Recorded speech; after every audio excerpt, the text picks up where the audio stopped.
Hey, what's up guys? It's Dom from Whole Printing Inc. I'm sharing with you guys my top tips to save money and to reinvest that money into your business to grow it exponentially. In printing, it's not a secret that there's a lot of cost that goes into everything. Obviously, there's the supplies. If you have your own DTF printer, the list goes on and on all the supplies you need to invest in, and the profit margins are quite low, especially when just starting out. In today's video, my main goal is to make you save money and reinvest the profits into better equipment or better employees or whatever the case may be where you are on your specific journey, so you can have more money in the bank to bid on bigger projects and ideally just grow the business to new heights. My name is Dom. I own Whole Printing Inc. I've been in the printing industry for years. I've worked with many big corporations and I help you on your printing journey. It's not a lie, like I said, that printing, it's not the most lucrative business, especially when you start out. In today's video, my main goal is to figure out ways that you guys can save money, reinvest that money, hopefully in the business, so you can make even more money without having to work for money, but making your money work for you. Now, the biggest thing that we found that helps us when it comes to scaling our company and keeping profits in the bank, number one, stop buying inventory. Yes, samples, stuff like that is very important, but the last thing you want is to become a showroom without any clients. We've worked with so many different people when it comes to outsourcing jobs and stuff like that. We go into the showroom and it's basically 500 square feet room with a bunch of clothing that's never gonna sell. That's the last thing you want. We made that mistake at the beginning. Hey, the client wants, let's say, a few different samples. Let me order everything. Oh, I want free shipping. Let me order more of this. Let me order more. The last thing you want is to be in a position where basically your house, your shop, your storage, your warehouse, whatever the case may be, is filled to the brim with inventory that's only gonna rot in a few years.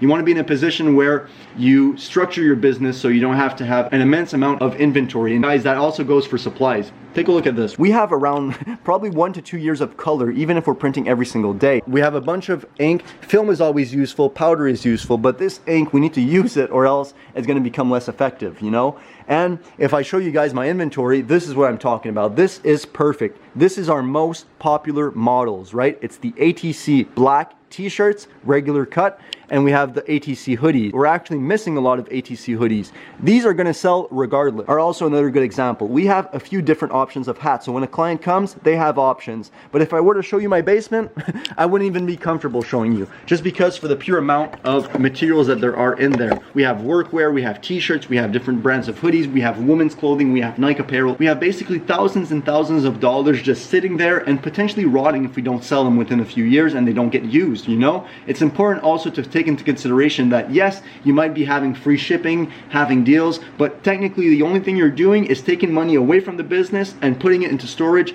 to eventually sell that item at a loss. I can't tell you how many times, like I said, we went into showrooms, we go there and it's just overwhelming. There's so many things to look at, you don't even know what to look at anymore. If you do have a showroom and you want to show your most valuable pieces or your most popular apparel, just keep one of each and keep it simple. The more you have, the more inventory you have to do, and we're in a position now that we're basically trying to get rid of the basement so we can actually start living in it again. So don't be in that position. That would be my number one mistake that I've done. I have thousands and thousands of dollars just sitting there, and unfortunately it's going to start rotting in a few years if, you know, I don't start to sell it. You can look up the term dry rot and you'll know exactly what I'm talking about. So this is my number one tip. Inventory is good, but the strict minimum, you guys don't need to go above and beyond. I understand if you want to have a Nike sample here and there, you want to have a few different women's clothing options, but don't get to the point that you have every single colorway. It's just going to sit there, pretty much give it away if you want to sell it. Now this moves into my other point super easily.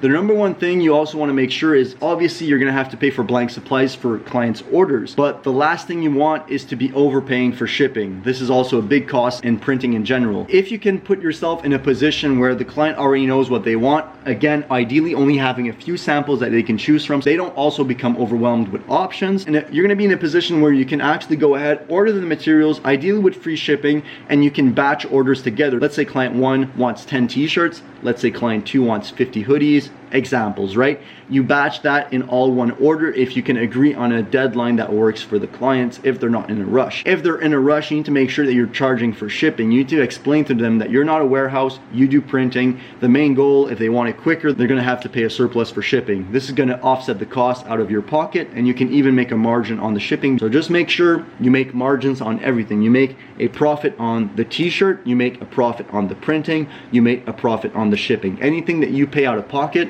you're gonna have to make a margin on. It doesn't have to be a big one, but make sure you're making profit on everything. So my number one thing, inventory. Number two, batch your orders together. If you have a lot of different clients that are ordering at the same time, try to make sure that you schedule the deliveries so you can have everything from the same supplier, ideally, so you don't pay 5 different suppliers and 5 times different shippings. This is gonna save you a lot of time and a lot of money. Also, another big thing, you need to start accounting for your time. You need to take everything I'm saying with a grain of salt and apply it to your specific situation. Just use your logic. These tips are to help you in the long run, you know? I'm not saying to not do it, especially when starting out. If you can get the orders done quicker, there's obviously a bunch of caveats to this. As you've been doing this for a few years, you'll know exactly what I'm talking about, especially when it comes to inventory. Another big thing is you need to start valuing your time. At least for us, when we started, we were printing with desktop printers, and it takes a lot of time, especially if you're starting to have problems with your desktop printer. You're gonna have to be in a position where you can't really account for your time. Let's say you have, let's make it simple. Let's say you have 10 DTF transfers to do and they're 11 by 16 and you need to print them on shirts. You can't really start charging by the hour for your time, because think about it. 15 minutes times 10 is going to be 150 minutes. That's only to print the transfer. That's if everything's going well. If you have to do a bunch of head cleanings, nozzle check, and you're having issues with your print head, well, it can be more like 200, 250 minutes or even more. So a lot of time invested to simply print, and then you need to order the materials. You need to go back and forth with the client. You might have to do a delivery if it's in your local area. You're gonna have to print those shirts. You're gonna have to take a photo for social media to elevate your brand, package the order, and again, go deliver it, and all the back and forth with the client to simply make, you know, probably 50 bucks of profit. But it's not really profit, because if you were to account every single second of your time, you would be better off working at McDonald's. So this is not to discourage you, but at the beginning it's a bit harder to charge for your time. But as you keep growing and you have bigger and bigger contracts, it's important to value your time. You're gonna have to up your prices, especially on low quantity orders, for it to make more sense for you to work with more and more people, bring people on your team. Even if they're working remotely, you need to pay for them. You need to pay for your utilities, your supplies. There's a lot of things to pay for, so you need to make sure you're focusing on what is your money maker. If you like to work with individuals that are paying anywhere from $40 to $80 for a single hoodie, keep doing that and keep focusing on that. If you want to work with bigger corporate clients like FedEx and stuff like that, you obviously need to focus your attention on those people. They take #1 spot on your list. And this wraps around to my last point, which is focus on what's working. It's hard to account for your time. It's hard to not have inventory. It's hard to do all these things, but the #1 thing that you do control is what you focus on. You need to focus on what's working. If you don't like the process of DTF printing, or you don't like the process of reaching out to new clients, figure out what you love doing, because you're gonna spend more time working in your life than you're gonna be spending time doing anything else. So make sure you enjoy what you do, and the #1 thing starts with outsourcing what you don't love to do. If you don't love to print, make sure you get DTF transfers. If you don't like to do, you know, the production, outsource that part or hire somebody internally to do it. Partner up with people in your family, figure out what they love to do, put them in a temporary position when it comes to that thing until you can grow and grow until it becomes a full-time opportunity. You need to focus also on clients that matter. If you hate dealing with this specific client because of these things, write down some notes. Figure out who you love working with and who you hate working with. Let's say for us, okay, let me give you a final example before I close off this video. At the beginning, I love to help out local individuals that were just starting out in their small business, and I love to do, you know, one-off pieces of clothing for my family, because any job was better than no job. So I was always excited when a new job came in. Now today, at this point, once I get somebody calling me, let's say for some printer advice, and let's say they're not in the membership, I give them as much value as I can, but I have to explain to them, unfortunately, hey, look, like, I have a lot of production. I have a paid membership that you guys can join. I can't just speak on the phone for hours. I would have done it before, you know, I didn't have that many opportunities. So somebody would call me, hey Dom, I'm having issues with my printer. Free of charge, I would have stayed on the phone for 2-3 hours. I can't make it work financially or physically, because I get frustrated. If I spend 3 hours on the phone doing something for free, even though I'm helping that person, yes, I feel gratitude and I feel appreciated.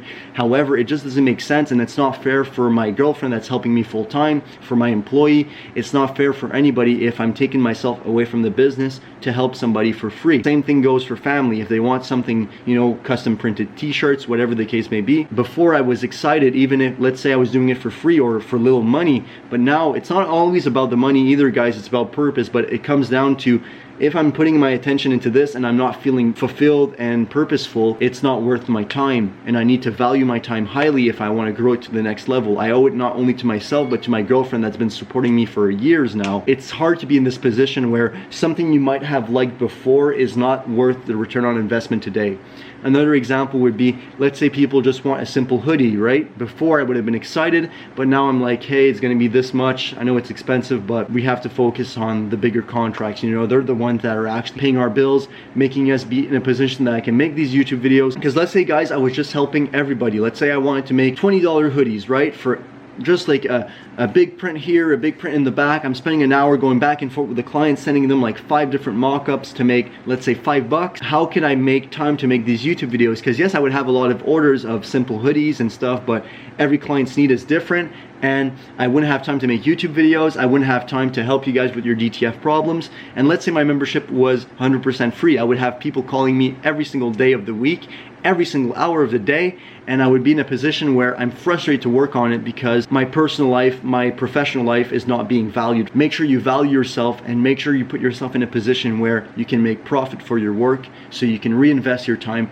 appropriately. Another thing, if I wouldn't have these big corporations supporting me, and I wouldn't have, you know, the big contracts that are actually paying the bills, I would have no time to make these videos because I would have to find a better use of my time, whether that be working a part-time job or a full-time job and doing this more on the side. The last thing I can tell you guys is value your time. Treat yourself with respect, and other people will respect you. If you keep saying yes to every single opportunity, and you'll be the one that's frustrated and has no results to show for it. Hopefully this video shines some light on how you can make more money in your business, how you can avoid all the mistakes I've done in the past, and how you can elevate your printing company. It's never too late to change direction. Just know where you're heading towards and move towards that goal every single day.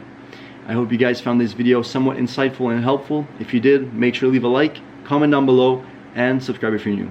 This was Dom from Whole Printing Inc. Make a print you'll never forget.